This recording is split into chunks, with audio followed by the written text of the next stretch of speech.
Hi everyone, this is Jiggie, a portrait and wedding photographer from the Philippines, and welcome to the channel. So in this video, I'm going to take you through my basic photo editing process and at the same time show you how this little piece of tech actually made everything even more efficient.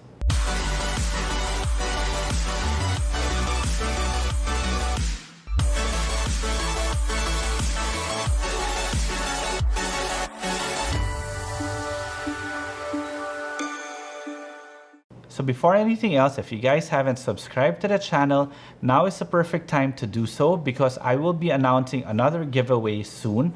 We just ended actually our MagMod starter kit giveaway, and I will be announcing the winner to that also in the succeeding videos.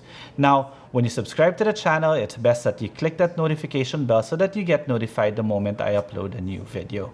Okay, so with that out of the way, let's go to my editing process. Now, the picture that I am editing today actually is the output of a video I uploaded just recently. If you want to see how I shot this image, I will put a link in the description below. So what is this little thing that I am talking about? This is the Tourbox. What does it do? Basically, it plots whatever keyboard shortcuts that you have in your computer or in your editing software and makes it very easy for you to just be able to access that. So what I am showing you now is basically my raw conversion software, which is Capture One 21.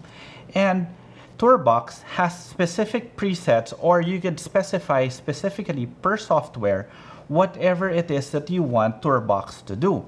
In other words, I have it set here for Capture One, so my knob is specifically for the brush size, and then I have specific keystrokes that I inputted depending on what I want to do or my workflow. So this one is really dependent on the user. So if I go to Capture One now, you'll see that the current preset is Capture One. In other words, this one is specific to whatever software you're using.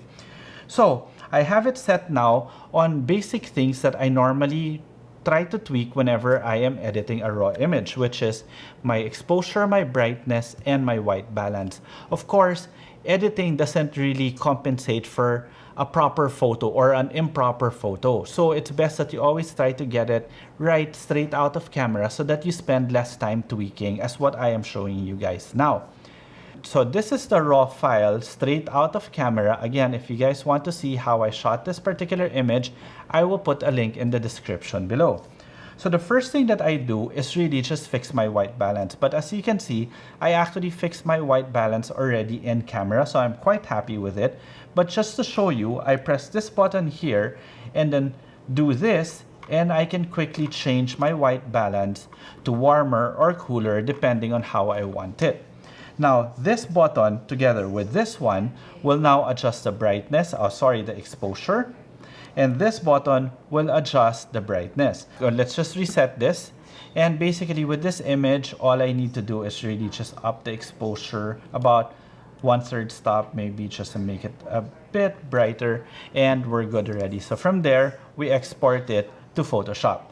Now, what I do is I always put it in a work in progress folder, such as this one. I've already exported it. So yeah, I put a work in progress folder here and set that as my export folder and export it as Photoshop.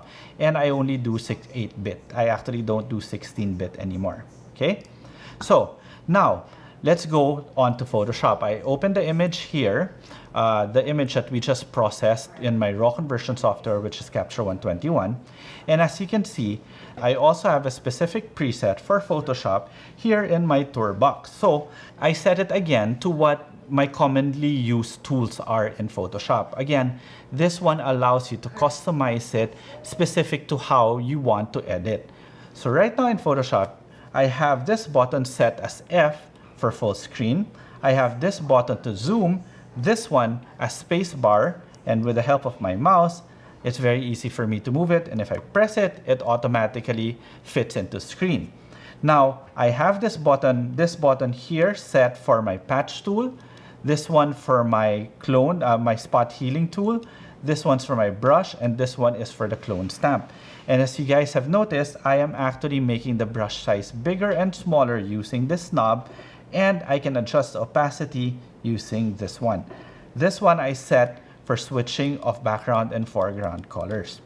So Once the image arrives in Photoshop, I do an overall look on the things that I might need to fix. Like for example, with this one, I will zoom in to the face and see if there's still a bit of blemishes that I might need to fix. Now, the eye bags we can actually remove, so we can actually create a new layer. So with the patch tool, all I need to do is get this one, remove the eye bags, we're good. This one, bring it back, and I'll bring down the opacity a bit so that you just remove a bit of it. And then from there, I flatten the layer. Then I create a new layer, and then we zoom in and go through the blemishes. Now, fortunately, my wife's skin is not so bad, so we don't really need to do too much. Now I can shift to my spot healing tool and just take away these strands of hair. There. See how efficient it is for me to be able to just make the brush size smaller on the fly. Now here, of course, we gotta try to tweak it as much as we can. There we go. For just bigger ones, I might have to go back to the patch tool and then just remove it like that. I think more or less we're okay. Then from here, I can see that there's so many strands of hair, so all I have to do is zoom into that, take my clone stamp tool, then Alt is set here, and we're good to go. Now again, I can adjust the opacity of my brush, but right now I think we're okay. There. So I can fix the, there.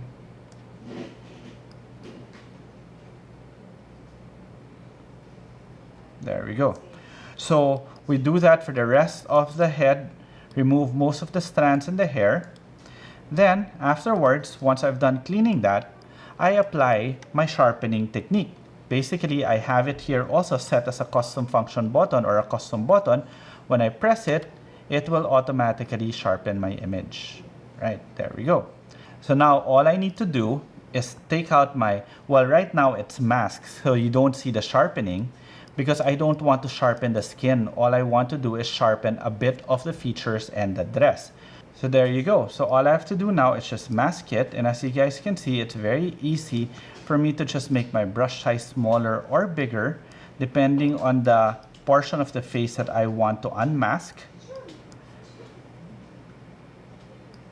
Zoom in and zoom out is so easy also using this portion here. I've set it to that one. Then afterwards, I can zoom out a bit more and then just do that, mask everything. Unmask everything so that the sharpening layer underneath shows. These action sets, actually, you could set specific actions to it or buttons, such as this case, I set it to Command F5.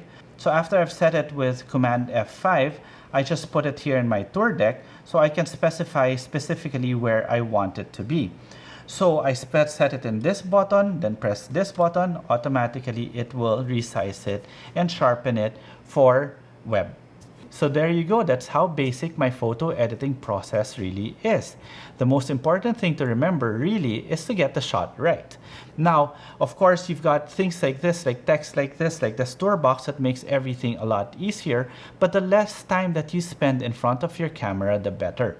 So you guys are probably wondering what my action sets are for sharpening and for web upload, and I actually gave them away before, and I set a specific time in which I'm going to give them away. And I think this video again is a perfect opportunity for me to share the knowledge with you guys. So what I will do is I will put some mechanics in the description below, and I will give you guys a free copy of this action set. Okay, so again, don't forget to subscribe to the channel so that you get notified every time I upload a new video and at the same time when I announce new giveaways. And if you want to see some of the images that I've created, you could always just follow me on Instagram. It's at Jiggie Alejandrino. Okay, till the next video.